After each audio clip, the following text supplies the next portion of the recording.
Hi there, so I'm just about to plant my dahlias out. The risk of frost has gone. Mine was the middle of May and I think we're into about the third week now, so any risk of frost has now passed. But I just thought I'd show you because I'm about to give these a pinch before I put them out into the ground. And the dahlias come in all sorts of shapes and sizes. You can see this one's quite lanky and skinny with a really tall central bit here, and then you've got this one which is really short and bushy. And some of them have even got flowers on here, so we're going to sort all of these out.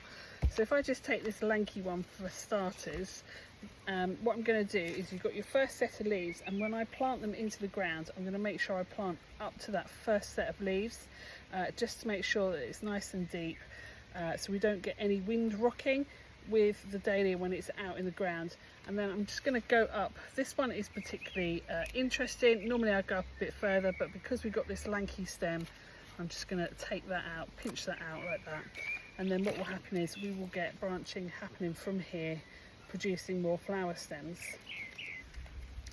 So this one here has got a much more bushier habit, so I'm probably going to come up 4 levels in the leaves. So I've got 1, 2, 3 and then 4 here.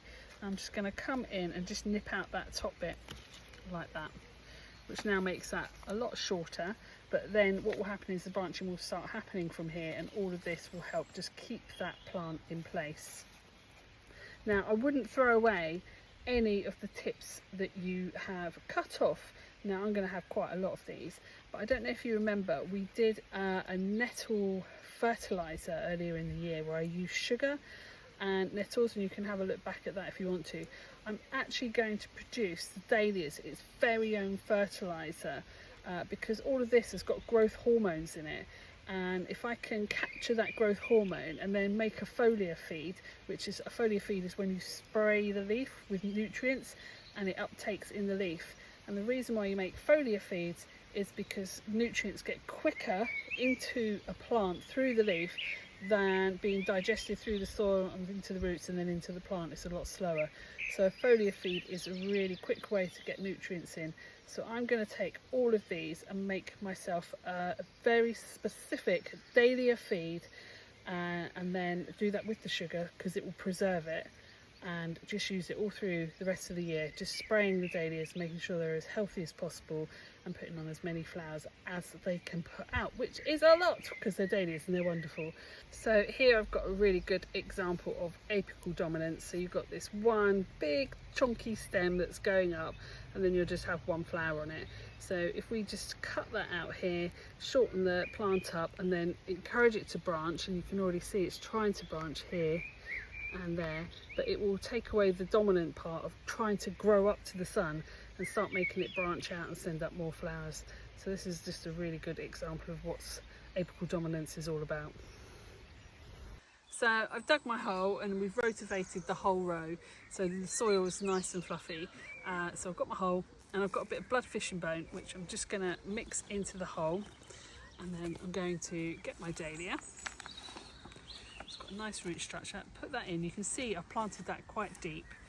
I'm just going to fill in around the dahlia. So these ones are the cuttings, and I'll show you how to do a tuber in a second. So I've gone through all of my cuttings now and pinched them all, and I found one that has got a disease of gall, and I thought you might be interested to see what that looks like. So do you see all this erratic, confused growth that's happening at the stem of this plant? That is gall. It is highly infectious, so I wouldn't touch that with my scissors, and it's in the tuber, and if it goes into the soil it will infect my soil as well. So I'm going to actually remove this entire plant and put it in my brown bin because I don't want that in my compost or anything like that. Sadly for this plant, it's in the bin.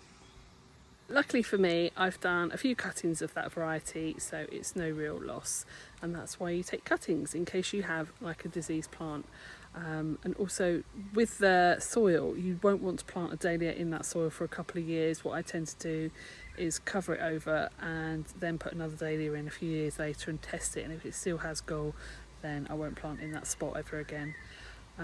Just be careful with gall, don't touch it with your scissors. If you do, you need to bleach them. and don't be tempted to put that in your compost whatsoever.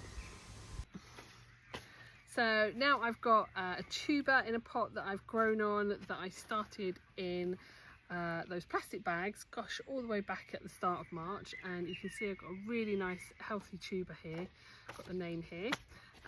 So you just need to make sure that you dig your hole much bigger, obviously, to handle the tuber, and just be really careful because you don't want to break any of your roots. And then I've put some bloodfish and bone in here again. You can see the roots are sort of dangling down here, so I'm just going to make sure that they all go down into the bottom of the hole, and just snug it down really gently so you get that tuber in. So now my tuber is now sitting below the surface. This here is the stalk from the plant, that bit there, that's the tuber, and that's now sitting in the soil.